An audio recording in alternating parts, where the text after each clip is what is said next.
Everybody being here today. At this time, I'd like to call this meeting to order. Clerk Barger, if you will, please call the roll. Master Combs. Here. Master Barger. Here. Master Tudor. Here. Master Botkins. Present. Judge Taylor.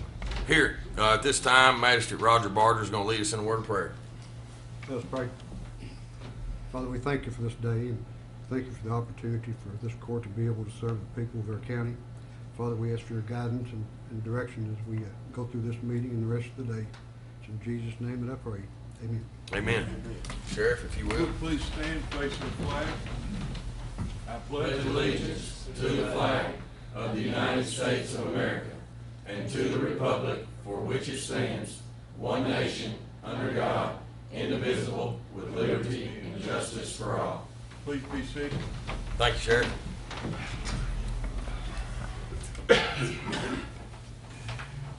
Guys, y'all had a chance to look over the minutes from the previous two meetings. I know on the agenda we just have the one meeting, but first I want to approve our regular fiscal court meeting that was held on July the 9th, 2019. If you all approve those minutes, I need a motion and a second, please. So moved. Second. No discussion, call the roll. Master Combs. Yes. Master Barger. Yes. Master Tudor. Yes. Master Botkins. Yes. Judge Taylor. Yes. Next, guys, for that build grant, we had to call a quick special call meeting the very next day on July the 10th. And we brought those, Kenny brought those minutes today. And just in the minutes there, Master Combs had a doctor's appointment and he could not be there that day. And so we just need to pull his name, mark his name off the vote there when we voted for the resolution 1919. So if you all approve our special call minutes for the July the 10th special call fiscal court meeting, I need a motion and a second, please. So moved. Second. No discussion? Call the roll. Master Combs. Yes. Master Barger. Yes. Master Tudor. Yes. Master Botkins. Yes. Judge Taylor. Yes.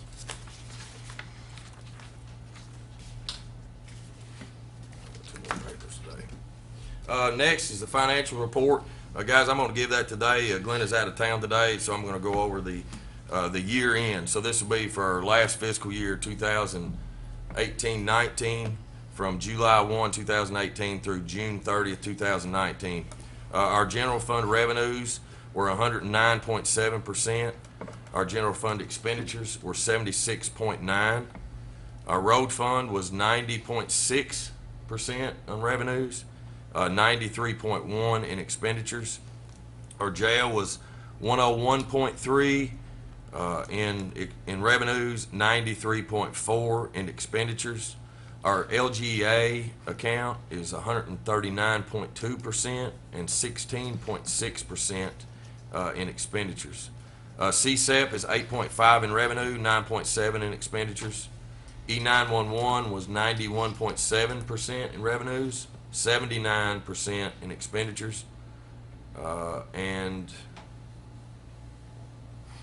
our health account is 86.3% revenue and 63.7% in expenditures, with a ending cash balance for the 18-19 fiscal year of $7.984 million. That's $7,984,864.77. You have any questions? I hope I can answer. Do you have a number on how much transfer there was to the jail fund? John, let's see.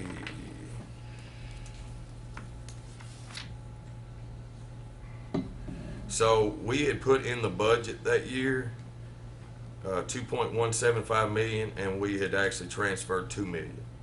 Okay. Yep. It's a pretty costly endeavor, but Yep.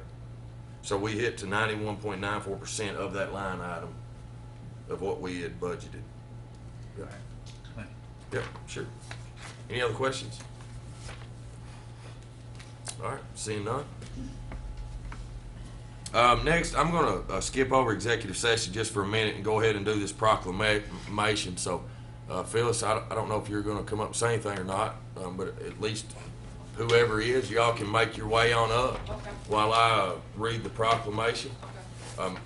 You know, guys, I have to say, you know, proclamations are great across the community, but you know, this proclamation is special. to me because it really involves the whole community. You know, we talk a lot about, you know, how we all work together, and we do. But there are certain times that we truly work together, and this proclamation here shows with this drug epidemic and how critical our younger generations teachings, how important it is for them to be taught right from wrong. This is a proclamation amongst the City of Richmond, City of Berea, Madison County School System, and the Berea Community School, Independent School System. So it's very exciting to be a part of this. Whereas the use of e-cigarettes, vapes, and Juuls have become popular among teens, and the use has increased 78% in the past year. And whereas e-cigarettes, vapes, and Juuls contain the same highly addictive drug nicotine as found in cigarettes. And whereas nicotine exposure during the teens' years can disrupt normal brain development, and vaping delivers nicotine to the brain in as little as 10 seconds. And whereas e-cigarette companies are marketing these products to teens with popular flavors and using different shapes and sizes to mask its appearance of tobacco products. And whereas our county leaders are willing to help educate and increase awareness of the dangers of e-cigarettes, vaping, and Juuls by supporting the Drug-Free Community Grant. And now therefore the Madison County Fiscal Court, along with the City of Richmond, City of Berea, Madison County Board of Education, and Berea Board of Education do hereby proclaim August 2019 as a time to educate citizens about the dangers of e-cigarettes and vaping. Yes, we want to thank you for your leadership about this, because if we did not have leadership involved, we would have a bigger problem, and we want to really get everyone together and let them understand the importance of taking care of our youth. And so David Eastham and Randy Neely are here with our group that's also going to give you some comments. I'll talk a little bit about how I got started. I'm the project coordinator with the Drug-Free Communities Grant. And part of our job is to form a coalition of different sectors of the community. And our first meeting, I asked, you know, what's our first substance we want to focus prevention on? And I think 100% overwhelming majority said vaping. We see it everywhere. We've caught our children with the little Juul pods that look like USB ports, and it's rampant in our community. And that's kind of what got my passion going about this, is because I see so many out in the community just doing this in open spaces and buildings. So I think it's very important, and I appreciate your all support in this. Well, as Deputy Superintendent, we are thrilled to death to partner with whoever wants to partner with us to help what we need to do for our kids in Madison County, whether it be Berea Community Model or Madison County Schools. This is an entire county endeavor. What we're facing with, and it's not just Madison Southern, Madison Central, and Model High and Berea High, it dips down into the middle school that we're seeing very prevalent. And probably be down to the elementary before you know it, as we hate to say. But you know, gone are the days of trying to find dip cans and cigarettes. It's all about e-cigs and Juuls, and what parents and kids don't understand is what's inside those mechanisms, for lack of a better term. You know, we've had some kids take a hit off a dab pen or a Juul or what have you, and they pass out 6 hours later. We're still at UK Hospital wondering if they're going to survive. That's not fun for anybody. Yeah. So that's why I'm thrilled with the endeavor that the entire county has wrapped their arms around, and that's what we're going to focus this task on, is making sure people know what we're dealing with. At our August 8th board meeting, we're going to have a proclamation as well. Madison County Schools, Mr. Gillum's going to be doing that, but we just want to make sure to get the word out that this is an issue and it's not going away. When you see folks going down the sidewalk and it looks like a freight train or a locomotion, that's what's going on. That's what they're doing. So we appreciate the time that you've given us to come and say that we're all in support of helping our kids, and I think everybody is in Madison County. And I appreciate it. Randy, I got a question. Are you going to incorporate this into your drug prevention in your schools? Yes, we've got a Too Good for Drugs program. That's a whole nother ball of wax that that Ms. Adams is spearheaded, that we were just focusing on one age group. Well, we've expanded that to numerous age groups, and yes, that will be, Good. all the curriculum is up to date. Yeah. Because it used to be, say no to drugs and cigarettes, well, that's gone. Right. So, Keep adding on. yes, we're adding all this, yes, sir. And I think that Jewel is part, those vape sticks stuff, is part of that Too Good for Drugs curriculum. Yes, yes, it's all up-to-date curriculum that the kids will know what we're talking about.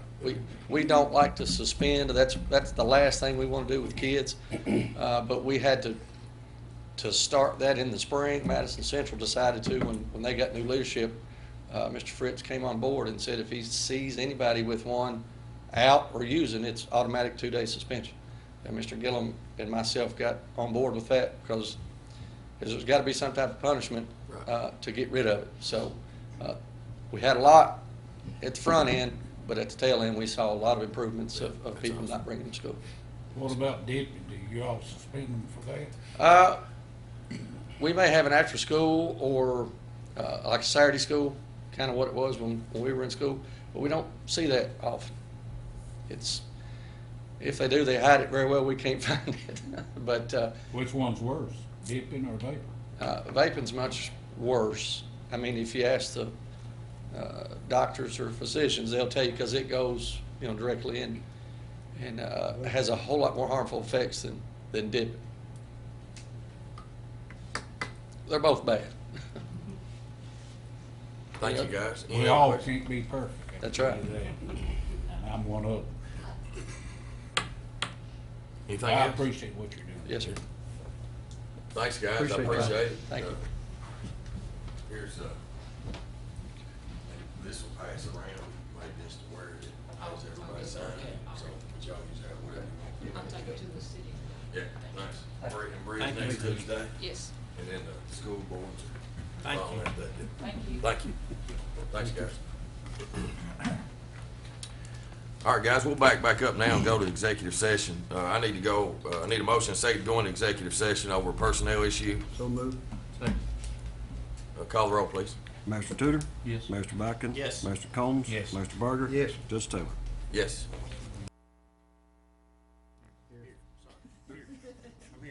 Master Combs? Here. Master Barger? Here. Master Tudor? Here. Judge Taylor? Here. All right, at this time, do we have any action after executive session? Yes, Judge, I'd like to make a motion that we terminate Thomas Bailey effective July 10th. Second that. I have a motion and a second to terminate Thomas Bailey as of July the 10th. No discussion? Call the roll, please. Master Combs? Yes. Master Barger? Yes. Master Tudor? Yes. Master Bacon? Yes. Judge Taylor? Yes. Next is a Valley View Ferry Board appointment. I would like to ask the court's permission to appoint Terry Burke to the Valley View Ferry Board that would be representing Madison County. So move. Second. Whose place would he be taking? She. Terry Burke. It's a third spot for Oh, okay. Madison County. Madison County has 3 board members. The other But 2 you're still counties, on there, right? Yeah. The other 2 counties just have 2, but we've been short one for probably a year and a half now, Yeah. so we're glad to get this third one back. Who's the chair of that board now? Todd Lockhart out of Lexington, Fayette County. Thanks, guys. I had a motion and a second. Seeing no more discussion, call the roll, please. Master Barger? Yes. Master Tudor? Yes. Master Bacon? Yes. Master Combs? Yes. Judge Taylor? Yes. Next is Personnel and Fire Department. Chief?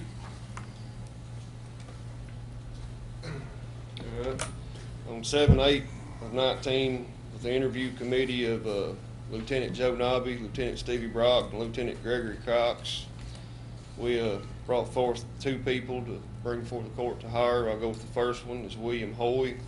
William's with us today. Stand up, William. You don't He'll need- start on 8/7/2019 at $7.50 an hour and be on a 10-week training course till he completes his 400 hours, and he'll go on shift. That training course is 5/8, is that right? Yes, sir. Monday through Friday. I'd make that motion that you hire. Second. Thanks, guys. Any other discussion? Seeing none, call the roll, please. Master Tudor? Yes. Master Bacon? Yes. Master Combs? Yes. Master Barger? Yes. Judge Taylor? Yes. Appreciate it. Thanks, William. Look forward to working with you. The other one. Maybe call you Will. Yes, sir. All right. The other one, candidate that we've got is Christopher Willoughby. He's with us also. He'll start on 8/7/2019, $7.50 an hour, and also been a 10-week training course. It's 8/17 or 7? 8/7 Okay. Starting my date, bad, June 7th. of 2019. Judge, I make a motion, we hire Christian Willoughby, firefighter one, At $7.50 an hour, $7.50 an hour. starting August 7th. Yep. All right. I have a motion. Do I have a second, please? Second. Any discussion? Looks like Tim's getting two very willing and able young men to help him fight fires in Canton. I believe they'll be all right. Call the roll, please. Master Bocken? Yes. Master Combs? Yes. Master Barger? Yes. Master Tudor? Yes. Judge Taylor? Yes. And Chris goes by Austin, correct? Austin? Yep. So look forward to working with you too, buddy. Appreciate it. Appreciate y'all being here today. Thanks, Chief. Thanks, Chief. Next is a USBR 21. This is interlocal agreements, and this is interlocal agreements amongst several different counties. I thought it was important to bring these interlocal agreements to court just to get approval to sign each one of them, because I think it really shows regionalism. It shows crossing county lines and the importance of doing things together across the Commonwealth of Kentucky. There's 1, 2, 3, 4, 5, 6, 7, 8, 9, 10. There's 10 different entities that are involved in this grant, and we approved the resolution a couple weeks ago for the Bike Route 21. These interlocal agreements will be Bell County, Knox County, Laurel County, Rockcastle County, Clark County, Bourbon County, Nicholas County, Mason County, the City of Berea, and the City of Richmond. And we will have, and it goes back still the same money. Each one of these counties will be paying a certain portion of that $16,000, which is our 20%. Is everybody familiar with this bike route I'm talking about? And it's part of the Boone's Trace. That's one reason why that we've been so involved in it, is that a lot of this US 21 follows our Boone's Trace Trail as well. Cheryl has worked, Cheryl's here today, Cheryl's worked with Dr. Fox on the grant, and she's actually helped all these counties and put all this together. Our portion, our portion is roughly $1,000, just like it was. And so we'll be the applicant agent, and we'll be billing out all these portions of the $16,000 to each one of these counties. So I would ask you all to allow me to go into interlocal agreements individually with all these counties. And so that'll be Bell County, Knox County, Laurel County, Rockcastle, Clark, Bourbon, Nicholas, Mason, the City of Berea, and the City of Richmond. So if I could have a motion in a second to allow me to go into these interlocal agreements. So moved. I'll second it. I don't think you could find anybody any better than Cheryl to do that job. She's done Because very her well. Her past proves that she Yep, can. yep, that's exactly right. So I have a motion and a second. Do we have any more discussion on this? Seeing none, call the roll, please. Master Combs? Yes. Master Barger? Yes. Master Tudor? Yes. Master Bocken? Yes. Judge Taylor? Yes. Thanks, guys. Next is accepting of the 2019 tax rate for the Madison County Health Department. I just need a motion and a second to accept their tax rate, which is staying the same at 5%, which it has been as long as that I've been here, as long as we've been here. We don't? No, you, Okay. you just have to note for, or to put it in the minutes, you don't actually have to vote. We don't have to. vote Okay, on it. that's We good. just, We have to know. we just accept it. You You don't even really accept vote on it. that, you just inform. Okay, This is more to Clerk inform the Barger. public Yeah, than you all, that, technically. it's to go in the minutes as they Yep. submitted it, but. it's going the minutes that they submitted, okay? So seeing that, please have it put in the minutes that Okay. we have been presented with the Madison County Health Department's tax rate for 2019, and it will be staying at 5% or 5 cents. Okay, is that good? Yep. All right. Thank you, Kenny. Next is road awarding of concrete bids. Hi, Scott. Hello. We actually decided last court to rebid the concrete bids because we'd only got one bid in. The bids come in. We now have two bids. The first one is from Concrete Materials, and for their 3,500 pound PSI concrete was 103 per cubic yard, and the 4,500 was 107. Triple Crown, who submitted a bid the last time, is still at 120 for 3,500 and 140 for 4,500. So I suggest we accept the bid for Concrete Materials Incorporated. Is there a charge, delivery charge on either one of those? There is a delivery charge with Triple Crown at every stage of volume. Concrete Material only charges us a delivery charge if we order less than 3 yards. Okay. Make a motion that we accept the bid of Concrete Materials. Second that. I have a motion and a second. Any more discussion, guys? Scott, I was looking through last year's budget.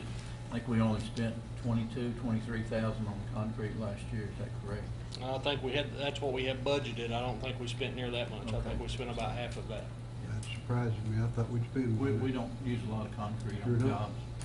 Blacktop, not that much concrete. But we never know. We have to budget it Absolutely. because one wing wall will Right. cost around $20,000. So Yeah. we always try to budget enough to cover, one mishap during the year. Sounds good. All right. Is that it, guys? We need Yep. Call the roll, please. Mr. Berger? to, yes. Mr. Tudor? Yes. Mr. Botkin? Yes. Mr. Combs? Yes. Judge Taylor? Yes. Next is awarding the Freightliner trucks. We actually put a bid out for our 10 new snow trucks. We got 2 bids in. We received a bid from Kentucky Freightliner and also Worldwide Equipment. Worldwide Equipment actually bid a Hino truck, and we specifically wanted the Freightliner because in our past discussions, that's the truck that had the motor and transmission that we're familiar with and that we wanted to put into the fleet. So we're recommending that we give the bid to Kentucky Freightliner for the 10 new snow dump trucks. And what's the amount of each truck? The amount of each truck is $116,000, $622 for each truck. That does include beds, snow plows, spreaders, and the snow package. We started out, we thought it was gonna be about 125, didn't we? That's correct. Okay. Once we bid it out, they actually came in about $6,000 cheaper per unit than we had anticipated. So it was about a $70,000 or $60,000 savings. Make a motion that we approve the bid for Freightliner for the purchase of trucks. Second I that. have a motion. I have a second. And I think it is important just to the public that we note that, that the Hino trucks were even cheaper than that, but we don't think that they're, The Hino trucks were $109,000 some odd dollars a piece. Yeah. But we fear that our mechanics are not familiar with those trucks. They are a Japanese-made truck. They have a Japanese engine. We don't have the technology, tools, or knowledge to really work on those on a daily basis. right.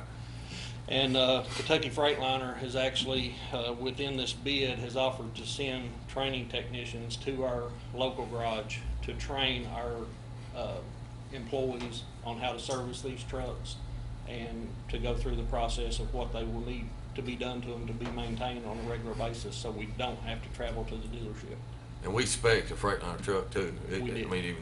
So their bid didn't even meet our qualifications, right? That's correct. So, but I did for, just public record, we needed to make sure we announced that. Sure. And the magistrates knew that. Yeah. Yeah. All right. So any other discussion? Any other questions?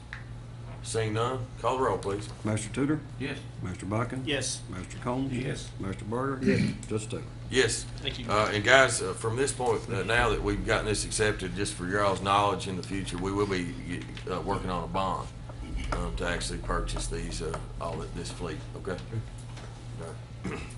Next is second reading of ordinance 1910. Again, this is the second reading of ordinance 1910 on 1692 Berea Road. This is a zone change from UC1 to UC5. An ordinance of the Madison County Fiscal Court, Kentucky, approving the zone change of 1692 Berea Road, Richmond, Kentucky, and authorizing the amendment of the official zoning map of Madison County, Kentucky. Whereas the hereinafter described land is located in Madison County, Kentucky, and whereas the Madison County Planning Commission held a public hearing on Tuesday, June 18, 2019, to consider a land use change request application from UC1 Urban Corridor Single Family Residential to UC5 Urban Corridor Light Industrial. The applicant's request stated that their justification for the proposed change, being the existing zone classification given to the property, is inappropriate, and the proposed zoning classification is appropriate and in keeping with the comprehensive plan. Findings of fact were made by the commission that the property does lie within the urban corridor, that the comprehensive plan encourages development within the corridor. The property is bordered to the rear by industrial property and is in an area that does support industrial use for that type of property. The commission further found that the proposed UC5 Urban Corridor Light Industrial for the property was in general conformity with the comprehensive plan. Whereas the Madison County Planning Commission, upon hearing testimony, made a motion with unanimous consent to recommend to the Madison County Fiscal Court to approve the land use change request from UC1 Urban Corridor Single Family Residential to UC5 Urban Corridor Light Industrial. Do I have a motion and a second to approve the second reading of ordinance 1910? So moved. Second. All right, is there any discussion? Is there any public comment at this time? We've looked at this when we talked about it at the last court. It fits perfect for what they're asking for. It's surrounded by what it's going to anyway. Right. All right. Call the roll, please. Master Bocken? Yes. Master Combs? Yes. Master Barger? Yes. Master Tudor? Yes. Judge Taylor? Yes. Next is first reading of ordinance 1911. This is Moberly Road. This is a zone change from R7 to R1. An ordinance of the Madison County Fiscal Court, Kentucky, approving the zone change of property located on Moberly Road near the intersection of Old Kentucky Highway 52, Richmond, Kentucky, and authorizing the amendment of the official zoning map of Madison County, Kentucky. Whereas the hereinafter described land is located in Madison County, Kentucky, and whereas the Madison County Planning Commission held a public hearing on Tuesday, May the 21st, 2019, to consider a land use change request application from R7 Rural Agricultural to R1 Rural Single Family Residential. The applicant's request stated that their justification for the proposed change, being the existing zoning classification given to the property, is inappropriate, and the proposed zoning classification is appropriate and in keeping with the comprehensive plan. Findings of fact were made by the commission that the property does lie within an area where existing and proposed infrastructure is located, including adequate roads, multiple ingress and egress options, traffic control, and water service. The comprehensive plan encourages development in these types of locations. The Planning Commission further found that the comprehensive plan, under goals and objectives, goal number 4, encourages new residential subdivision to take place in areas of the county where this type of infrastructure is already in place and where plans for it are imminent, and therefore this change would be in keeping with the comprehensive plan. And whereas the Madison County Planning Commission, upon hearing testimony, made a motion with unanimous consent to table the item. The item was then brought up under old business at the next regular scheduled meeting of the Planning Commission on Tuesday, June 18, 2019. No additional testimony was heard. A motion was made with unanimous consent to recommend to the Madison County Fiscal Court to approve the land use change request from R7 Rural Agricultural to R1 Rural Single Family Residential.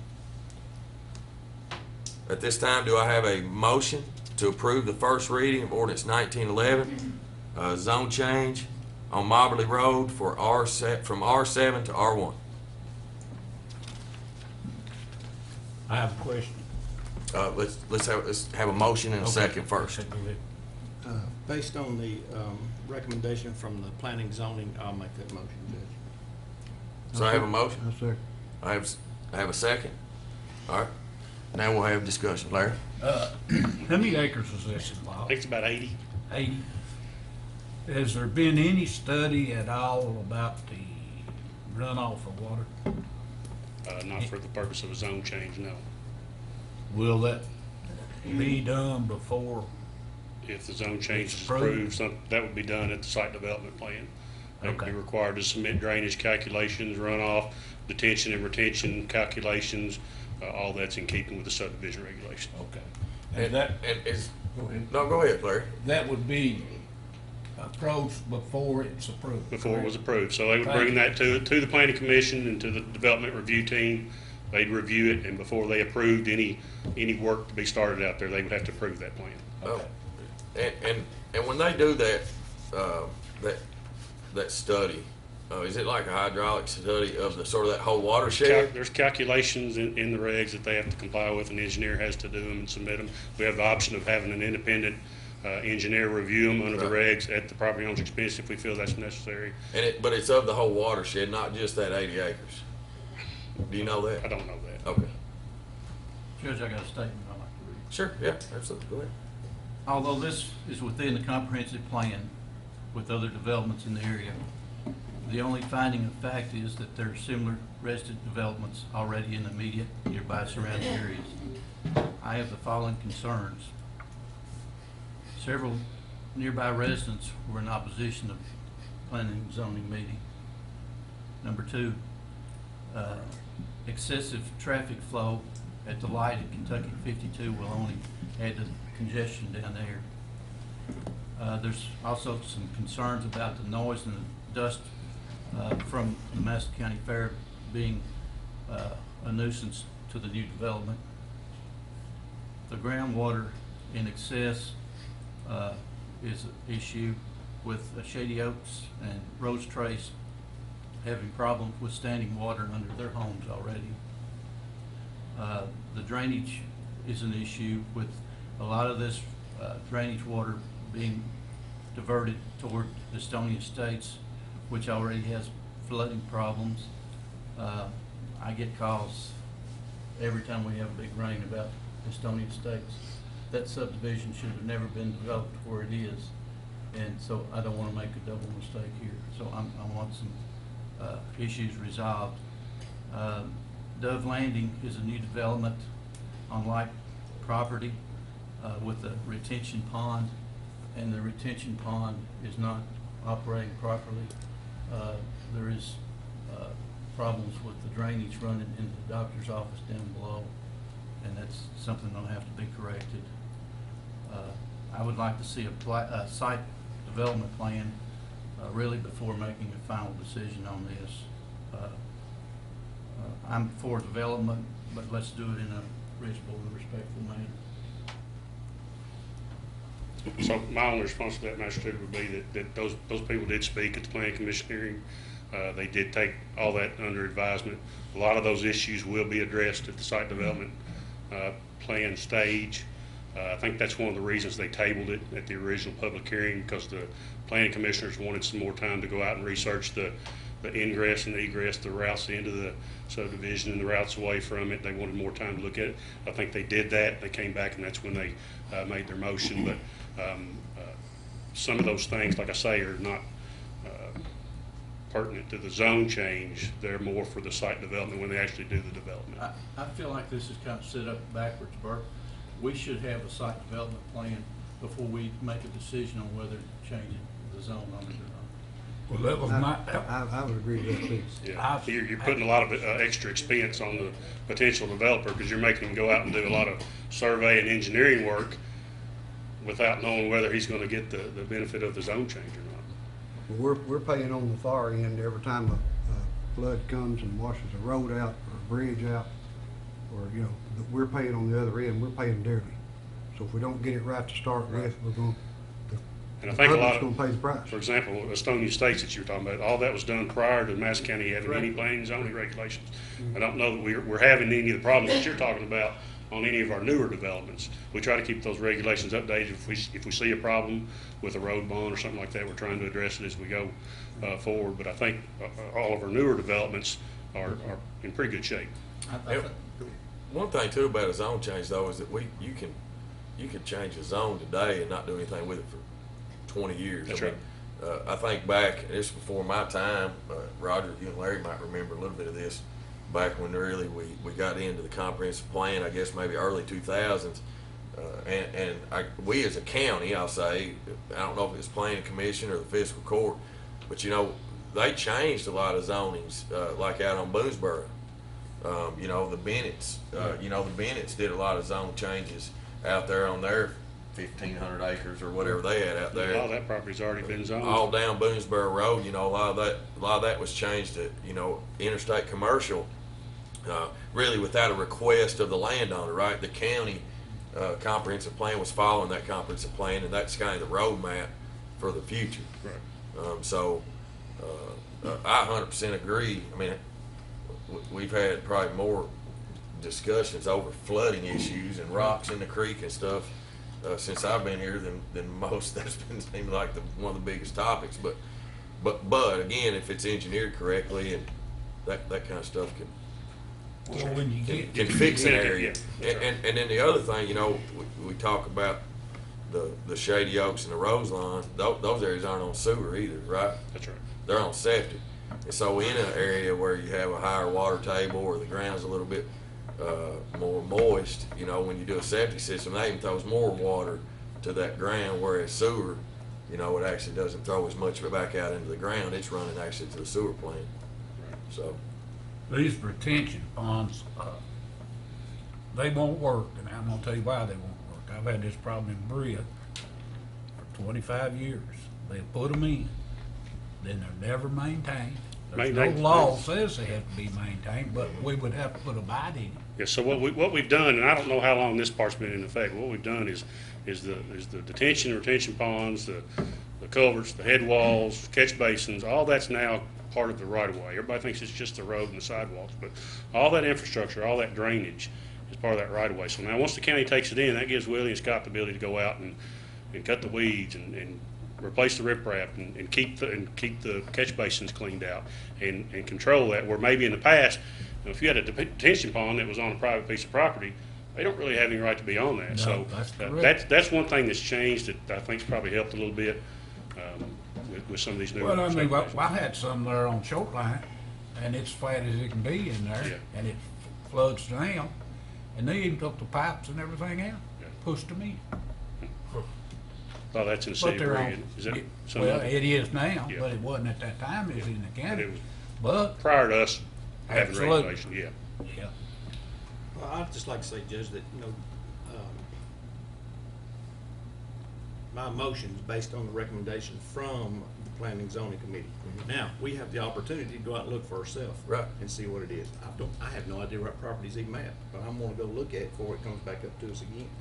We'll have another chance to make our and after that second reading, We've got some good people on that. I just want to say, we appointed good people to that commission down there to do a job, and they've done their job bringing it to us. Now, They're very thoughtful, it's they're our very job. deliberate. You know, it was a 2-hour hearing. We tried to hear everybody that had something to say.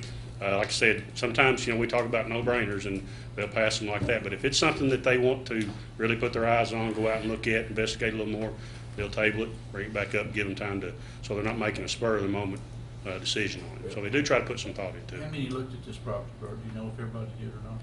I don't know. I know every one of them had questions and every one of them had issues that they asked about. So they did put some time and effort into it. And one thing too, just so everybody know too, the people that are here, whether you're for it or against it, we don't have public comments at the first reading.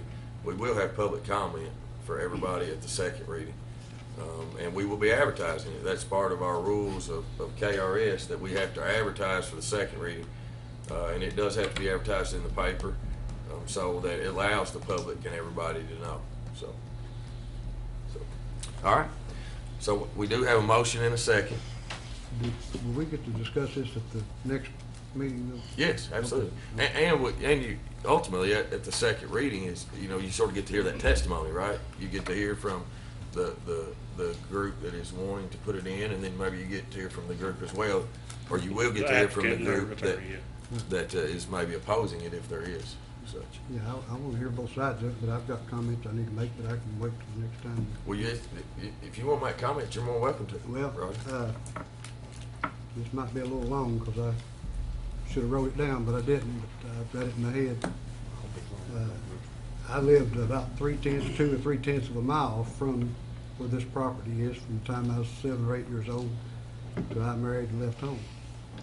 And I camped on the property with my friends, and we made sure we camped between the woods because the rest of it was too wet to camp on. Our yard, as well as that whole property down through there, the property that they're wanting to develop, I know it grew corn, but the best thing they could grow was crawdads. And I'm not lying. That's what they call it, crawdad country. And in our yard, you could walk to a crawdad hole and stomp on it and it would squirt water out of another. And that's how much water's in the land. And it's been that way for years. It's got a serious water problem that would have to be taken care of, and I'm talking about a retention pond.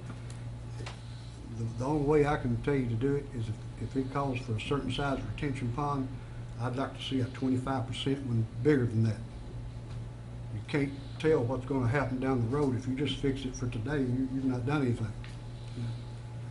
The road that it's on is fine for that traffic, but if they've been out there to look at the traffic when it's running, I don't know what time it is out there, but if you go out there from 6 o'clock in the morning to 8 o'clock in the morning, it's a constant stream of traffic from Estill County coming into Madison County.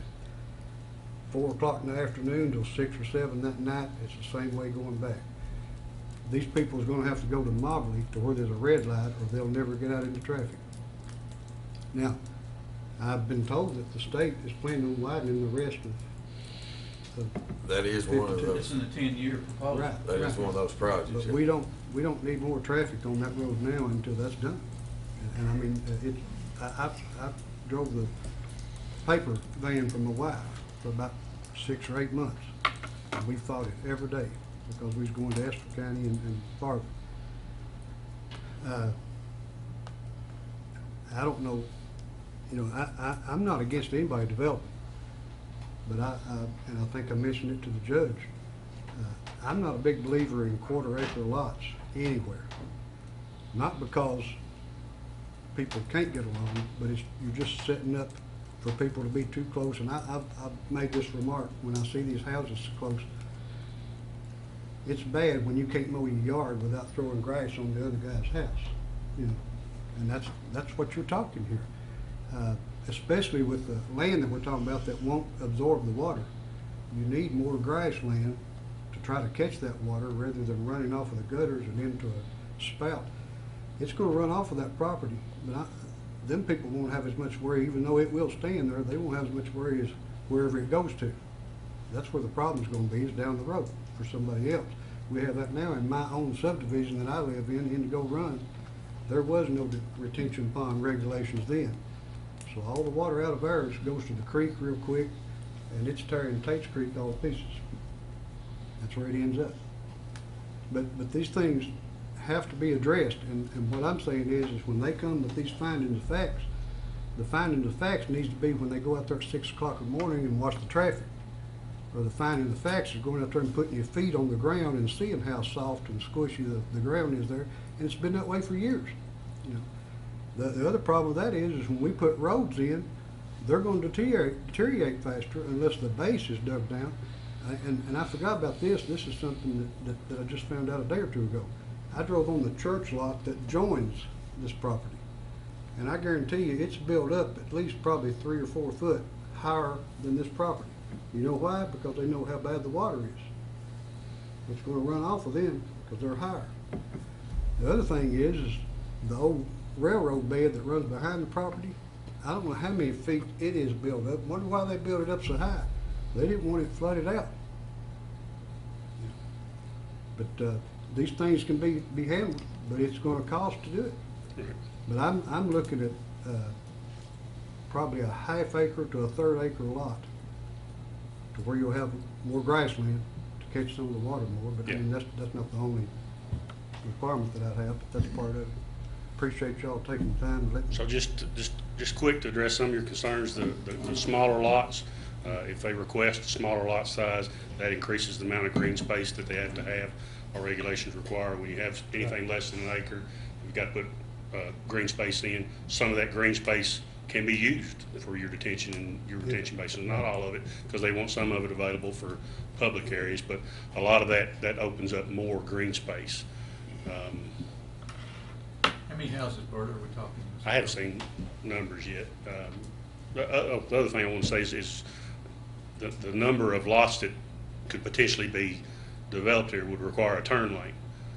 So that's something that would maybe help alleviate some of the traffic issues too, turn lane into and out of the subdivision. So that's another thing that may help with that. That won't help you on the road where all the traffic is, though. One of the things that the commissioners did mention was the number of ways in and out. They may not be the straight line to the light and to 52, but you can go right on Old Kentucky 52, left on Old Kentucky 52. You can go left back down to Charlie Norris. You can cut across Greens Crossing. I mean, there's multiple ways in and out. It may not be the most convenient way, Right. but it may help alleviate some of the traffic issues. Those If they've back got, roads are not very wide. I mean, not many Right. people's gonna try that. And two, there's a gas station planned to be put at Marbury too, right across from the other. that's right. We want all the people coming from Messer County to stop and get gas there. They're headed to Monis. All right. We have a motion and a second to approve the first reading of ordinance number 1911, land use change on Moberly Road from R7 to R1. Do we have any more discussion? Seeing none, call the roll, please. Master Combs? Not at this time, no. Master Barger? Yes. Master Tudor? No. Master Botkin? Yes. Judge Taylor? Yes. Thanks, guys. Next, thanks, Bert. Appreciate it, man. Next is Battlefield Golf Course, some flooding issues on our golf course. I'm bringing this to court just to bring awareness to it. There's some areas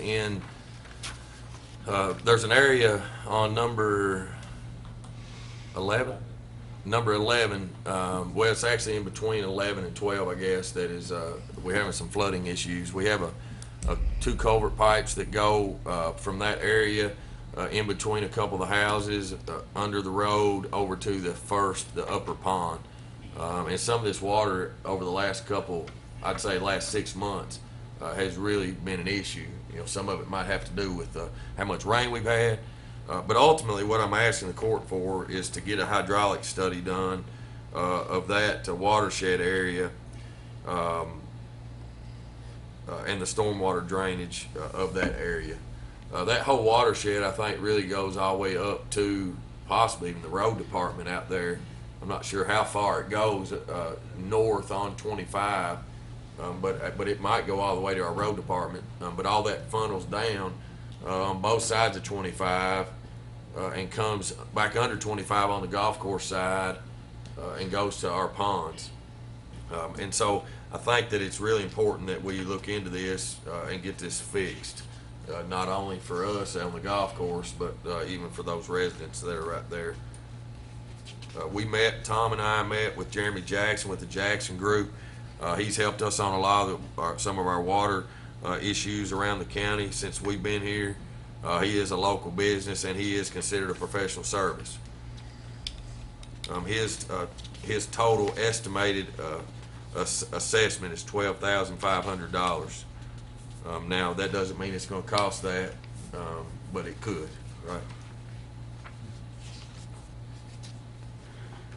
And that's no materials or anything either, is it? No, that'll just be for the actual study. I mean, the engineering side of it, and to really create a fix for it. You know, we could go in there and we could probably go in there and add a culvert or whatever, but we're not guaranteed that it's going to fix it. And it's a real problem. Tom actually I had to go to a meeting, but he actually spent longer out there with Jeremy than I did. But I think it's very important that we get the study done so we know how to fix it and we know that it is going to fix it. I agree. I mean, that's probably we'll probably save money doing it that way. Judge, I think we're kind of in a climate change. Last several years have been a lot wetter than what we're used to, and we're probably gonna see that in the future. And I feel like we need to get this study done, and this is another water issue that we're dealing with, that sometimes we need to nip it in the bud, as to say, before it gets out of hand. Right. And I think that's where we're at on this, and it is our golf course. You know, it is really our responsibility. It's our infrastructure. I mean, that's our pipes. It's part of the subdivision development that went in years ago. So, and I don't really think we need a motion. I mean, It's less than 30,000. yeah, it's less than 30,000. It's a professional service. I just wanted to bring y'all's attention. You know, we have concerned constituents there that you know, have actually got flooding in their houses, and I think we need to get a fix to it. Yeah, it's just. I don't think it's one of those fluke things that just happened, right? It's not going to happen again. It's happened, I think, 3 times in 6 months, 2 times in 1 week here, just in the last couple of weeks, I believe, Tom. In February it happened. Yeah. I think it's just another example that we need to make sure we plan ahead before we make further developments and cause problems down the road. Yep. All right, any more discussion on that? All right, thanks, guys, appreciate it. Seeing none, let's move on to our road tree discussion. Scott? I'm here today, Mr. Bakken, I think, had asked for us to meet back at the end of July, this is our last meeting, to maybe discuss more about the trees. I was asked to send letters out to the homeowners associations. We received some response. It was not a massive response. Probably half of the people were for removing the trees, half of them had concerns. The judge and I listened to one concern that a gentleman had that worked for a local news station, and you know, his point was that he has lived there for 20 years. He chose not to plant Bradford pears. He has grown these trees up, pruning them every year. They are causing no hazard. So he thought it was harsh for us to come in and say we're going to remove all the trees within that section. And I kind of understand his point. He's not really causing the problem. I think, you know, at this point we just kind of need to decide what we want to do, or maybe how we want to go about approaching the situation with a 50-50 split.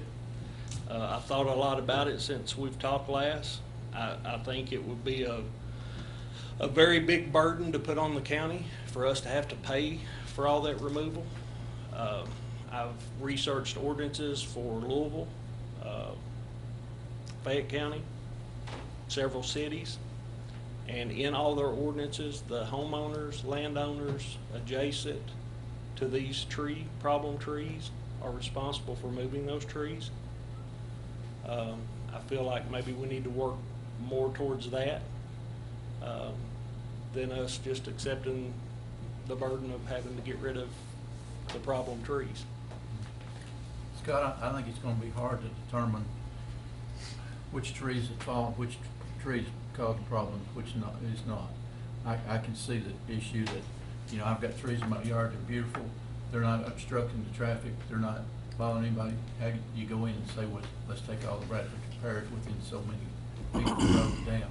Well, I really think at that point, John, what you would do in an ordinance is you would set out a height regulation, that if a tree is on a street, it must be cut back 1 foot from the curb, from the roadway.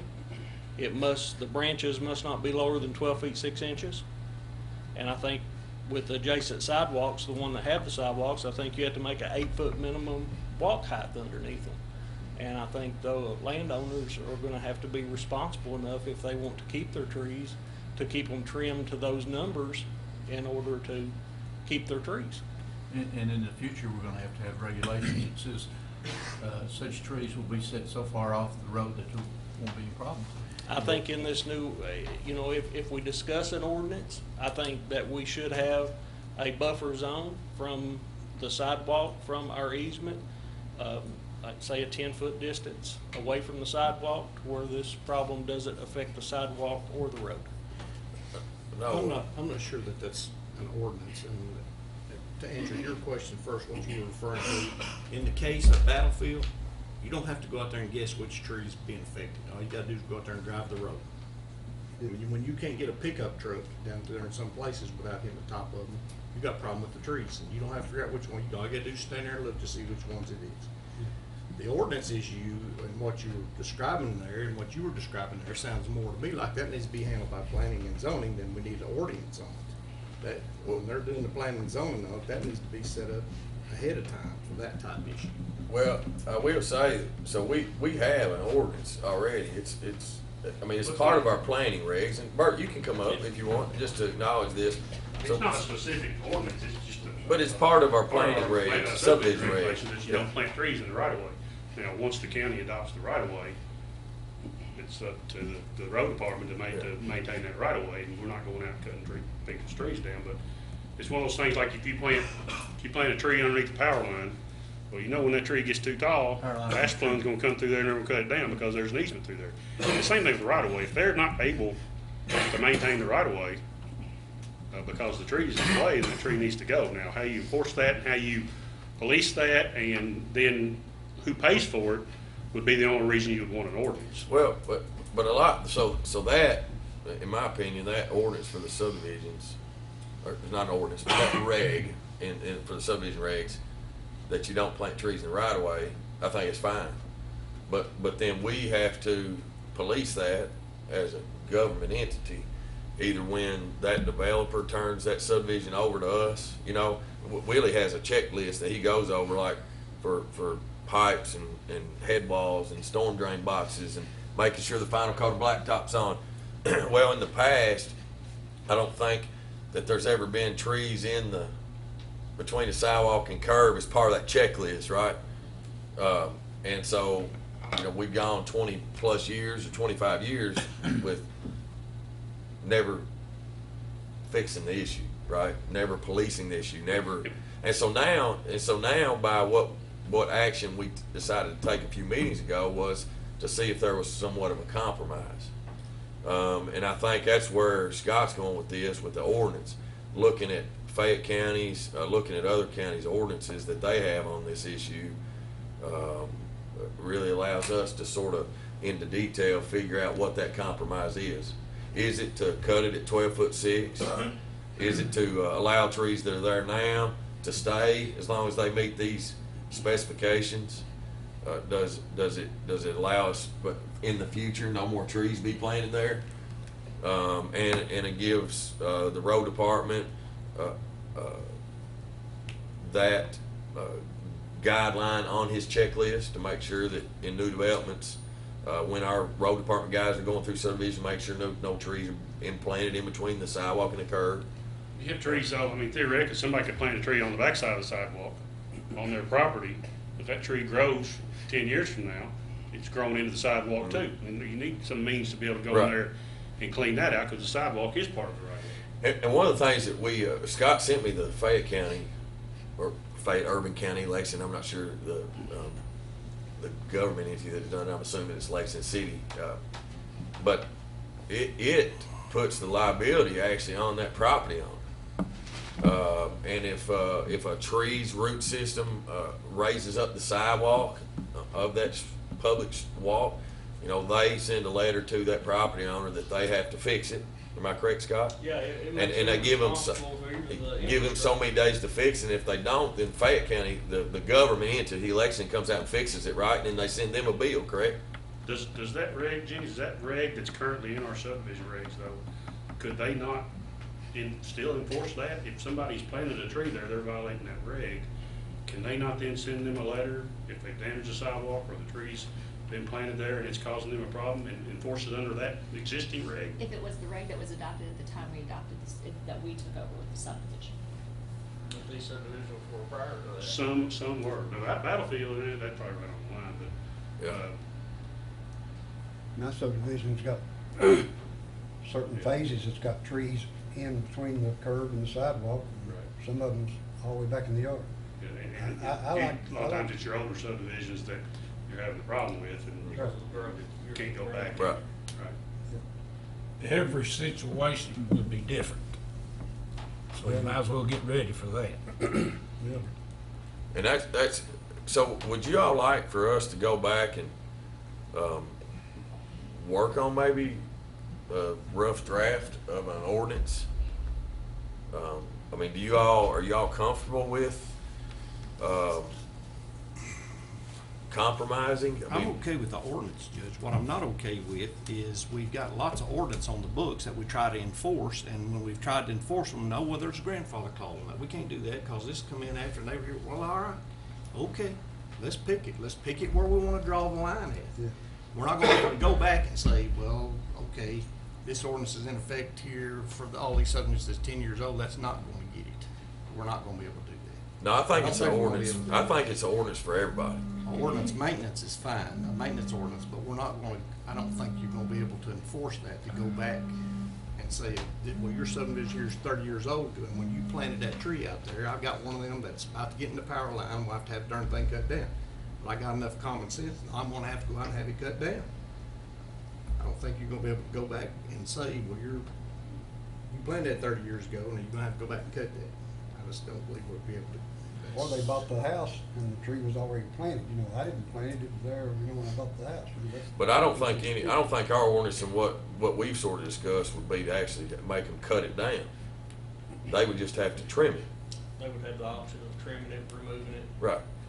They would have the option to trim it to make sure that it doesn't get in our required roadway opening. Does that make sense? I think existing regulations, existing ordinances allow the road department obviously to maintain the right of way. If it's a public right of way, they can maintain it. The thing the ordinance would do would clean up the specifics. Right. How high would it be? How big around is the tree? Where can it go and not go? That, it would just clean up some of the gray area. And I mean, I think it would go on to say that if that tree stays there and its root system damages the curbs or the blacktop or the sidewalk. Sewer lines, water lines. I mean, It's all, you know. And also who would pay if the Yeah. homeowner didn't clean their property or. Most of them I've read, they give them 30 days to pay, and if they do not, they put a lien on the property. So I'm okay with that. What brought us to this point was that we was gonna get HOAs who wants the power for everything in their subdivision to have a couple more weeks to decide what they wanted to do with their subdivision. That's what brought us here. That's why you guys are standing here today, because that's what we asked for. Okay, I've got a response back from one. He says that the HOA is fine with it, come and remove all the trees. How are we supposed to absorb that? Slowly. I'd say you better have majority. And do we know, Yeah. do we know that that's the biggest voice of population? You know, currently, right now, we could go through and we could whack them off with our boom mower. You know, we can cut them straight like the city did, but you saw what a problem they got into with that, and how much discussion came out of that. I really don't think we need to do that. Scott, are we talking mainly this one subdivision, or we got this issue all over? I think there's 7 we sent letters to, 7 subdivisions that, But Battlefield is the most extreme. there's a There's few of several. them that are extreme. I mean, Amster Woods is bad. The Meadows, when you go in, I think the Woods. It's to the point, John, where this winter, when we push snow, we won't even be able to push one path down the center. So somebody's gonna get blocked in on either side of the street. But to remove all the trees that are on the right of way within these subdivisions, we're talking Months, couple $100,000. could be, in labor. I don't think the county should be responsible for that. I mean, we may have gone too far and let them go ahead and get these established, but somewhere we're gonna have to stop too. And I agree, but only reason I'm here is because it seems like when there is a problem, that's the reason it's still a problem, is because there's not been a solution. Yeah, we haven't to the addressed it. problem. Yeah. And I think that's why we want a discussion today. What direction do we want to go as a court? Do we want to, because when we left here the last meeting, we wanted to hear from those subdivisions. We didn't hear from all of them. And what we did hear was kind of a mixture of both, right? It was. And so, coming up with a compromise to where I don't want your job if y'all go in there and start cutting them down. You know, you said, You'll need the sheriff's I'm sure I department do with you. either. you said that you only got a few back, you didn't get a lot. But I'll assure you, if we went in there, you're gonna hear a lot. I mean, and Tom will, I will, Judge will, we all will. But if that's if you decide that's what you want, I'm not gonna that's decide my that. job to take it, because I'm here to do what the I court understand. wishes, and I want to solve the problem. Research what's been done in other areas and bring us some recommendations back, Scott. I mean, we can either approve them or disapprove Be them. glad to do that. Can you make a homeowner pay for removing a tree from a right of way? You wouldn't make them pay to fix a pothole, so that's something else to consider. Yeah. Well, and that's where I'm glad you said that, because that's what I was just sitting here thinking, and my thought on it is that we get state mandates all the time, that we whine and grind and complain, how we gonna pay for this, how we gonna pay for this. If I'm on a fixed income, and I'm fixing to be on a fixed, I'm retiring just like everybody else, and I live in one of them subdivisions, and now there's an ordinance that's passed, that I go out there and trim them 5 trees that I didn't even put in, I just moved into the house there 2 years ago, because I like the neighborhood. Now, how you gonna enforce that? Are we we passed the ordinance, so now is it legal? Is Jenny gonna start? Sorry, is the county attorney gonna start, are we gonna start sending out letters? We're gonna start fining them because they don't cut their trees down? I mean, Well, we mow the grass when it gets too tall, so would that fall back under You that? mow the grass and maintain other roads that maybe aren't in subdivisions. Yeah. Just most homeowners don't wanna wait, however long it takes y'all to make that loop to mow that grass, they go ahead and mow it. They mow it for you, they maintain that right away for you. The trees It are a gets disaster. expensive. You're Starts absolutely cutting right. trees Both of down. you two are exactly right. The trees are an absolute disaster. They're in my district. A lot of those are in my district, and they're a mess. But I'm really disturbed and disappointed, is a better word, is that the HOAs don't take control of their own house when it's time for them to clean up and go out there and clean up. That's what's bothering me about it. And I don't think anybody here today, I think we're just talking about that the only time that you would ever send a bill to a homeowner in these ordinances that we saw examples of would be if the property owner didn't act on the request. You know, you wouldn't just go out there and trim them. The county wouldn't just go trim them themselves or go cut them down themselves and then send a bill. They'd be notified to, hey, you know, You have a certain window to trim this tree. Right. If not, then we will send a professional service in to trim it and bill you at that time. I mean, that's property maintenance. I mean, Bert, I mean, you. But that's not their property. That's county property. That's why I was gonna ask, who's liable for the damage to someone's property from a limb from one of these trees? Well, if it's on the county, it'd be the county. That's an answer for Keiko, I'd say. Well, that's what I was getting ready to say. So you got how many millions of dollars worth of liability out there floating around with these trees? They've got limbs too big, they're hitting people's vehicles. Might blow out, the whole tree might fall over. So if I've got a tree in the right of way in front of my house, it blows over and falls on my car. Am I gonna be calling y'all saying, hey, Maybe the solution who's got is your insurance? the same solution that we already got. People go ahead and mow that right away in the subdivisions because the county's not gonna get to it soon enough for them. If you give Scott direction that he needs to go out and trim those trees, he's gonna do it the cheapest and fastest way he can, which is to take that mower, and they're gonna look awful. Homeowners aren't gonna like that, so they're gonna go out and prune those trees and trim those trees where they look nice. Yeah, all you have to do is go down one street. What's that? They changed their mind. You just go down one street and they'll get the picture. Yeah, that's right. All right, so I think, man, we're kind of going a little bit down a rabbit hole here. I think we need to work on a group. So, Bert, it's obvious that you need to be on this group. Scott, and we need to sit down and schedule some meetings to look into this further, play out these scenarios. You know, maybe this leads to changing some verbiage in it. You know, I understand it's a county right away. I'd like maybe to even have some guidance from you with some of this. You know, Answer a question. Are you prepared to answer it today? It depends on what your question is. All right. We'll get to that. I don't want to go down any bigger rabbit hole. We need to get Remember together season the third. and we need to get together and sort of discuss it. You know, I don't know if I like this, that, and maybe they don't legally own that 13 foot, so to say, from the curb to the county right of way, you know. I hate to be I putting. mean, they're maintaining it in subdivisions. I mean, Their property line is at the back of the sidewalk to the house. maybe, might not be. Well, not in Yeah, every, not but in- certainly in anything that's been developed in the last. You're saying inside that 50-foot right of way, the county owns that? I'm saying it's part of the right of way. Okay. It's never conveyed to the county. The county just Right. adopts the maintenance Right, we of adopt the the right of way. maintenance There's of it. never a deed made for that 13 feet. There's never a deed made for the 24 feet of the road, the blacktop. But the county adopts the maintenance of it. So who owns it? I guess that would be a question that, That would be my question. And one other thing to answer Tom's question about aggravation with the homeowner associations, there's some of these subdivisions that we found once we send letters, there's only one street out of 6 streets in a subdivision that is included in the homeowners association. So we're dealing with 75% of the people in the subdivision that's not part of the homeowners association. That's true. Yeah.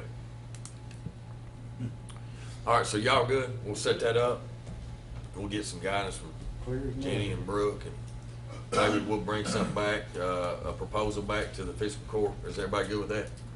Thanks. Yeah. Thank you. All right. Thanks, guys. Appreciate it. Tom, don't bring up nothing like this no more. It's all problems in your district. Who opened this up? That's all I'm. All right, next, we're gonna talk a little bit about jail overcrowding. Guys, I thought it was important to bring this up, and Steve, I'll turn it over to you just in a moment, but Steve sent an email to me, I think last Thursday.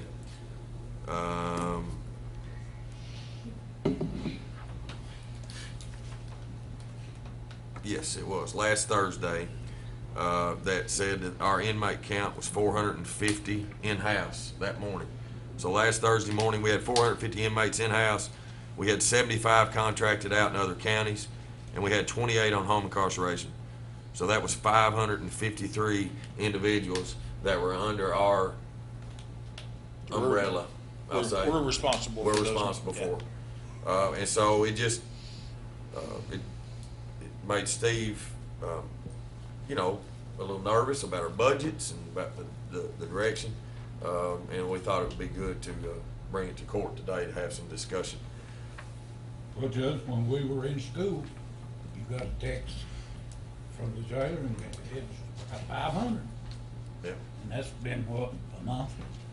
Mhm. So, Steve, I'll turn it over to you. Thanks, Judge.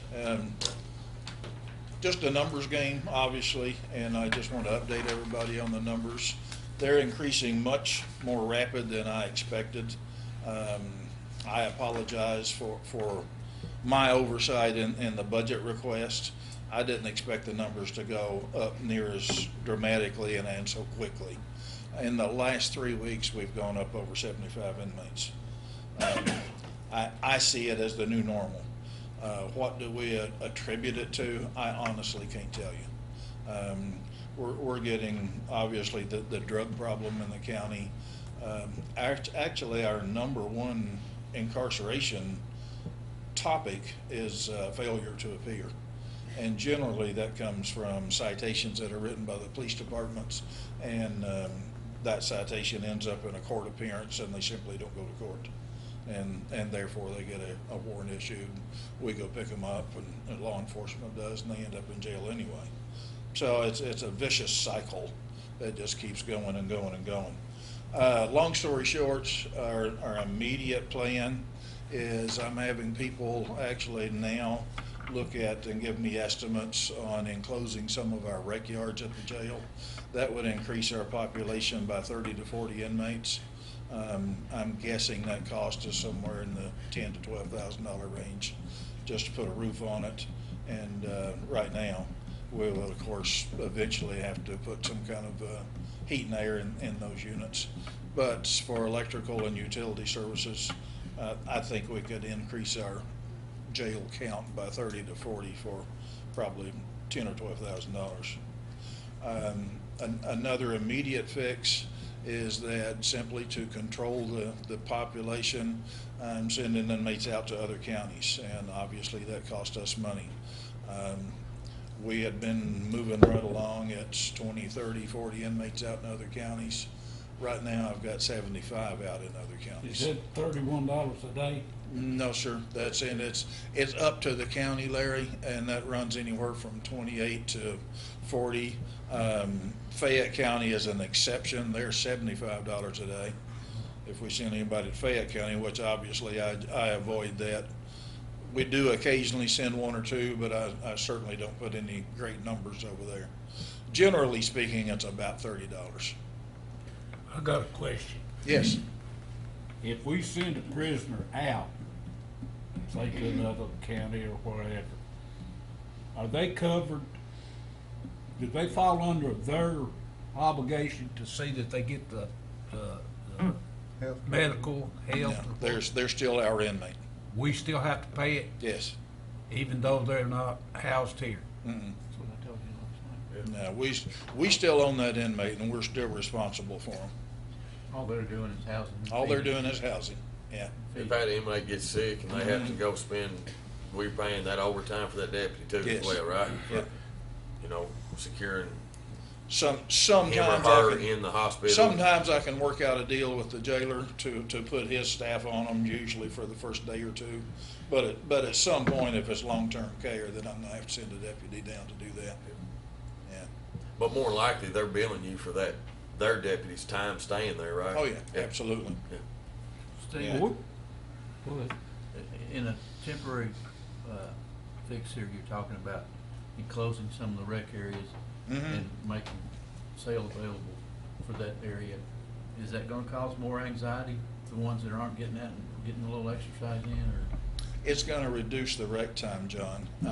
Currently, I've got 3 rec areas that I can, put inmates in routinely. If I reduce that by 1 and I make that a housing area, then I'm not gonna put inmates out as often into rec. So sure, you bet. It's gonna cause somewhat of a Yeah. anxiety housing problem for. The anxiety is there anyway when we pile people up the way we're doing right now. I don't say how you do it I over there. think- They're on top of each other. Mm-hmm. You know, and I think too, Mick, you've been in those rec areas over there, you know what they look like. Visiting, I'll say, sorry. Shot a little- Sorry. little ball in Yeah, there, but not- visiting. Visiting only. But, you know, and I don't understand Department of Corrections rules, you know, and Jay Tussey and I've talked about this. But you're only allowed to have so many bunks, right? You're only allowed to have so many beds. It's a square footage per inmate issue. And anything above that, you gotta have mats, right? So, you know, I think from an anxiety standpoint, I would much rather have a bed to sleep in than I would have a little bit of rec time. And some of our areas, Judge, I'm actually putting double and triple bunk beds. Yeah. Because we've got the ceiling height, and I think it's just absolutely wrong to put people on the floor. Yeah. And certainly in that many numbers. And if DOC wants to write me up, and so be it. How do you choose who gets a bed and who winds up with a mat on the floor? It's a first come, first service. It's whoever's been there the longest. Do they go along with that, or is it Of course not. King of the jungle? It's king of the jungle, John. No. And there's 450 inmates in there, and generally speaking, on a good day, I've got 7 staff. On a bad day, when I've got a hospital run or a transport or somebody calls in sick, I've got 4 or 5 on the floor. Why has our home incarceration not higher? It's- Why is it not higher? You said 28? Yeah. Or 28, I'm sorry. It comes and goes a little bit, Larry, but again, it's a fairly new program. We've only been into it about 4 or 5 weeks now. I think it's gonna grow. I think the judges are beginning to We've been warm in up to long it. now. Off and on. With Steve. That I've had Okay, responsibility all right, for. I'm sorry. Yeah. I think it's growing. I think it's just gonna take a little more time for the judges to warm up to the idea and put more people on HIC. But there's also Yeah. an expense to that HIC, you know, because once we get to a certain number of home incarceration, then he'll expect another employee, right? Because there's only so many that one person can be on their caseload, right? I understand. Yep. But if you can get 100 or 125 out, we can afford another Yeah. person. Oh, yeah. Oh, absolutely. Yeah. You bet. Yeah. But they're probably Caseload on HIC, and then this is comparing it to other programs in some of the other counties, is about 25 to 30. So at about every 25 to 30 inmates on HIC, we need to increase the staffing by 1. I want to ask council a question, and I'm not gonna put you on the spot. But, you know, when you were in Estill County, you was assistant over there, correct? Y'all closed your jail, didn't you? We didn't close it. Oh, state closed it? What was the reason that they closed it? Because of the building? I believe it was overcrowded. Well, I don't know Because why that was an emergency facility. and they've never reopened it. No. We should have been closed a year ago. Well, I know, that's what I can't understand. But Larry, that was, as I understand Estill County, that was a very, very old antiquated jail, and it was extremely small. Well, they had So their some only option was bug to, issues too. yeah, their only option was to spend a lot of money on a new jail, or they could go with what the DOC calls a closed jail. They still hire a jailer, but basically he's a transport officer. You got to still send them somewhere.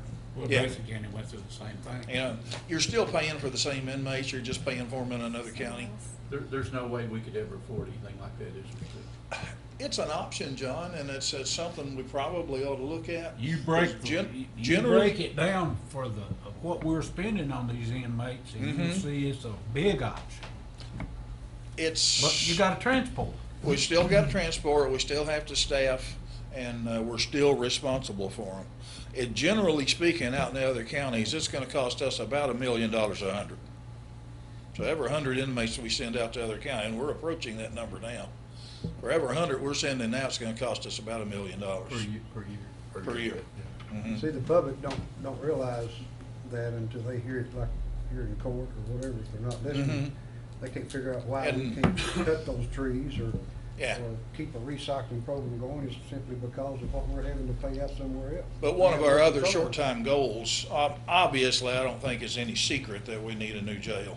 And I am meeting with architects and engineers. I have concept drawings that I'm prepared to present most any time. Judge and I have been talking about it.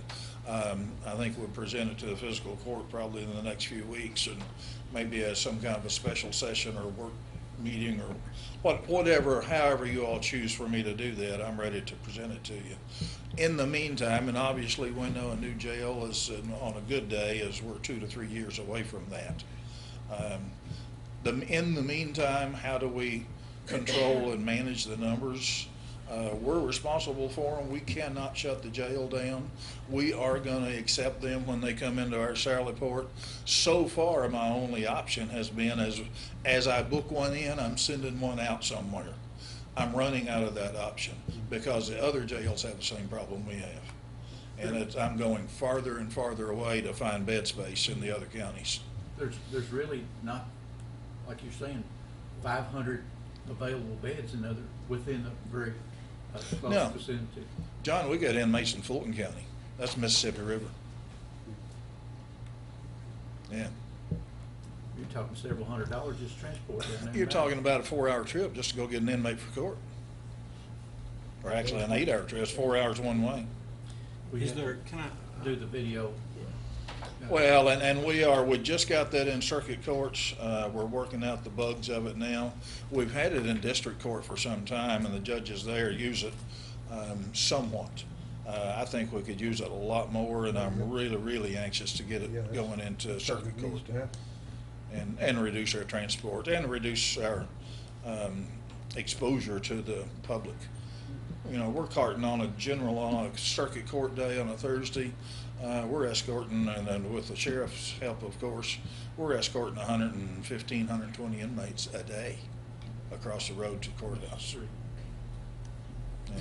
And that's an extreme exposure to the community and the contraband that's coming back to the jail. Well, Thursday night here, circuit court, Bert, there was a Board of Adjustment meeting here Thursday night, 5:30. and it was probably 6:37, and constituents that were here at the Board of Adjustments meeting had to hurry up and get out because they were bringing a whole group of inmates down the stairs to walk them back over to the jail. You know, so one of our other short-term goals or reasons or what we can do with inmates in the meantime until we get some more into the jail planning and actually get a jail built. I have an agreement with Laurel County. Laurel County's coming online with a new 1,000-bed facility. And we have earmarked for that facility 200 beds that are reserved for us. How many bed facility? 200 is a set 1,000. aside for Madison County. 1,000-bed facility. It's a 1,000-bed facility. Did they get any state money on that? No. At what cost, Steve? That facility cost a little over 30 million, 32 something is the last I heard. What's their daily cost to you per prisoner? What are they gonna Our, charge you? they're gonna charge us $32, which I think is very reasonable, Tom. Well, it's close to. Mm-hmm, yeah. But anyway, we have to, that's kind of our buffer, if you will, our relief valve until we get more into jail planning and actually get a jail started or renovate the one that we've got. There's several different options, but until we do something, we do have 200 beds in Laurel County, which makes it very, very close for transport, and it puts all our eggs in one basket finally. With that contract with that county, do you have to, Laurel County, you have to fulfill the 200 beds No, it's as needed basis. as needed? It's up to 200. Mhm. And that was a 1,000-bed facility. Was it an addition or was it a new construction? No, it's a new facility. New facility? Out away from town, it's out on 20, 30 acres. And it cost $32 million? It's the last I heard, yes. That's probably much exceeded that. But the last numbers I heard was 32 or 3 million. Okay. Mm-hmm. You asked a question earlier about the closing the jail, just send our prisoners out. At $31 a day, I figured it at just what the number was, at basically 450 prisoners, up or down one way or the other. But at 450 at $31 a day, it came out to a little over $5 million a year. 5 million? Is what it would cost us, not counting transportation or deputies involved in that. But one thing about that though, Tom, is you gotta take out what our cost is of that. So it's just a net of $6. If our cost is $25 and we said we're not housing any inmates, right, we wouldn't have that $25 cost anymore. So we got a $25 cost no matter what. So the extra would be what, $6 would be what the difference I was is. hoping. What it cost us to put inmates in Laurel County versus what it would cost us in Madison County is It's $6. $6. I was hoping maybe that the medical part, we wouldn't be obligated if we put them in another facility, but now you say we are. That's our biggest cost. I mean, you know, It's food a is major nothing. cost. $1 and something a meal. The food and medical are actually very similar, Larry. We're at somewhere between 300,000 and 400,000 for each, for food and for medical. One thing I think, Well, I just had it, that's just a thought. Mm-hmm. yeah, I just lost my train of thought. Yeah. Oh, it's all right. Do we need to? Must not be any informed. I mean, what's your numbers today? It's Do $398. we need to? That'll go up today and tomorrow, probably Same, about still 75 in other counties? We will have to. about. Yeah, it stays under And 30. 28 home cars. We just have to follow our procurement policies. 50 less. Can you take out Yeah, Just for they- court they take transports in everything on in concept. Tuesday and Wednesday, Tom, Yeah. 30 to 40. That count will increase today and tomorrow. Yeah. Anyway, just wanted to update you, give you some numbers, give you some things to think about. Obviously, we're coming forward with jail plans, which we desperately need to do, and expedite those at every corner. In the meantime, I'm also coming to you with a request. Simply due to our numbers, which increases our workload on our staff, increases our transports and our medicals, and everything in the jail business hinges solely on the numbers. And because of our increase in numbers, I'm asking that I be able to increase my deputies on the floor by 1. And I have 4 shifts, which I'm asking you for 4 positions, to at least discuss it, consider it, give me some feedback. But simply due to the numbers and the workload of the deputies on the floor, and also with the count comes more transports and more medical transports. Therefore, I'm losing people on the floor. Right now, I've got 7 deputies on the roster, And on a good day, because of sick leave or annual leave, or an inmate in a hospital or a transport and they have to go get him somewhere, I might have 5 or 6 deputies on the floor if I'm really lucky. So if I went to 8 on the roster, hopefully I'd have 6 or 7. Steve, I don't know if we're ready to do that right today, but I can see your position and Okay. safety issues. I think it's something we're gonna have to do. Don't It's know. that, John, and it's just the workload on the staff. We're burning people out. I wouldn't wanna do their job. I really Mhm. wouldn't. I don't think there's. So anybody in this room anyway, that wants I to. just ask of you, the court's consideration and allow me to do that. Well, there's, at the $6 net cost, we're talking about $100,000 a year. And, you know, the one thing that, a new jail's a new jail, we went through some numbers for that once before. But the one thing that we have to keep in mind when you go to talking about new jail is what our budget already currently is. If you add another 500 beds on top of what we already got over there, you've just doubled your budget. Mhm. Yeah, we can't pay for the jail we got now. Where are you gonna get the money to double? I mean, that's a whole nother discussion for a whole nother time, but. Yeah. Well, and I think, I think when we first really just had a lot of discussions back about the jail and where we were going, when we said 800 beds, everybody kind of laughed, They don't Yeah. need 800 beds, but. Reality. Well, we said But- 600. The only, But look, if we built that 600 bed facility, if we'd have done that, it started a year ago, we'd be at capacity before we ever even got it built. I thought, some of them said that in 5 years it'd probably be full anyway.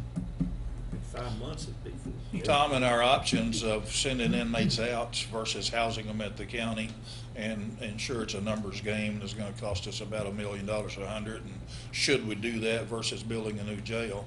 The only problem with that is there's nowhere to send them. Yeah. Everybody in the Oh, same boat. that's what I was gonna say earlier, and we can And move we- on. But the state, we've got state inmates over there. Mhm. And the state can't even come get their own inmates. I mean, they don't have any place for those state We're inmates. maintaining 40 to 50 state inmates. I've communicated with the Commissioner of the Department of Corrections and their facilitator of their state programs. You just kind of get, well, I'm sorry, we've got nowhere to put them. That was told at the conference that we had some time back, that there's more state inmates in county jails than there is in state prisons. Absolutely, Yeah. you bet. The state is putting an extreme burden on the counties. No doubt about it, no help at all. Yeah. You certainly have your hands full, and we certainly appreciate everything you're doing over there. Yeah, I just appreciate wanna the keep ideas every- that you come up with too, to try to solve some of it. I know it's a tough job. So, Appreciate what you I do. think, guys, We gotta think outside the box, Roger. Yeah. on the new hires, I think we'll get with Glenna, Okay. and we'll maybe get the cost of what those costs of those 4 positions will be, and then bring it back. And I mean, I don't. We're getting to the point where we don't have extra money, right? I mean, we've done very well, and we've saved ourselves for 5 years. But a lot of this extra money that we had was going to this. I say it goes to this drug epidemic. I mean, that's It does, ultimately indirectly. where all of our extra money's going. So we're getting to that point where we don't really have the extra. Well, we need 4 new employees, basically, we're gonna be looking at about $120,000, Yeah, about $10 an hour. But it's not 10 anymore. it's 11 now. It's 11. So we're at about 140 for 4 positions. Yeah. So, Any questions? thanks, Steve. Okay. Appreciate you, buddy. Thank you. Thanks a lot.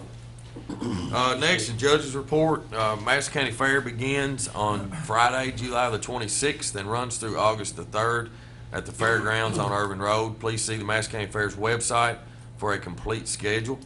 The Madison County Home Bidders is sponsoring a truck event on Saturday, August the 3rd from 10 a.m. to 2 p.m. at EKU's Alumni Coliseum parking lot.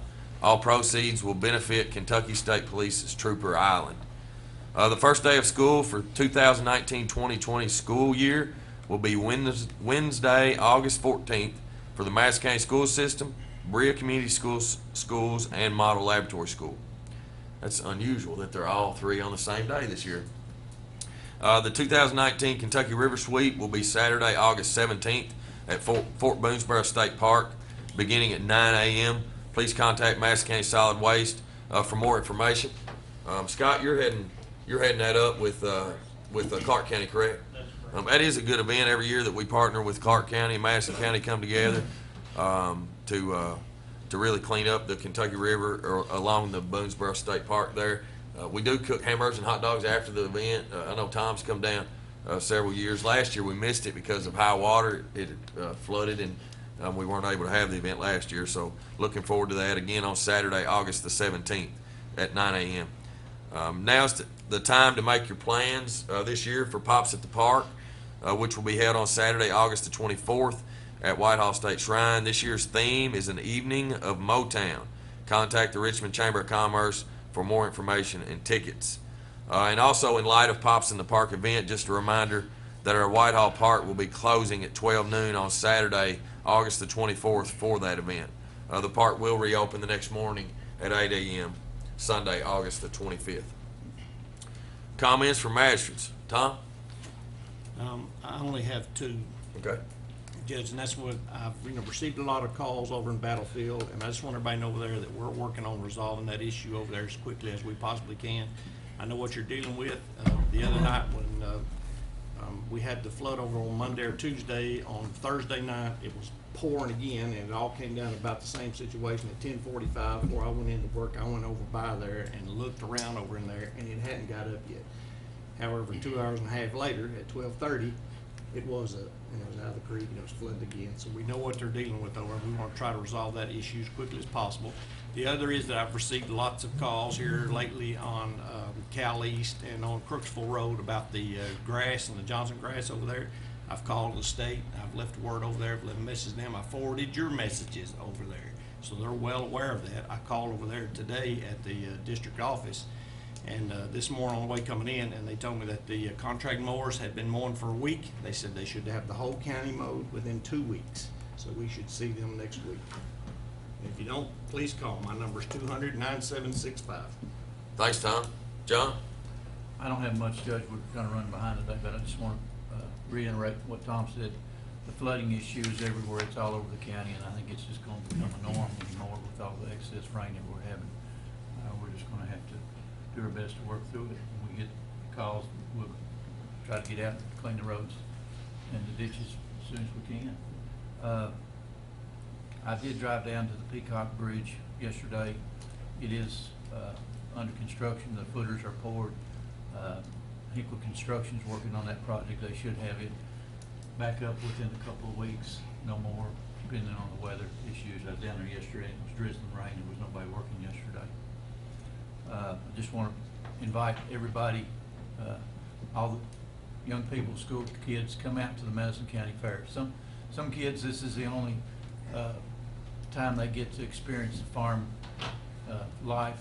They get to experience the agriculture issues that they don't see anymore. A lot of us grew up on farms out in the country.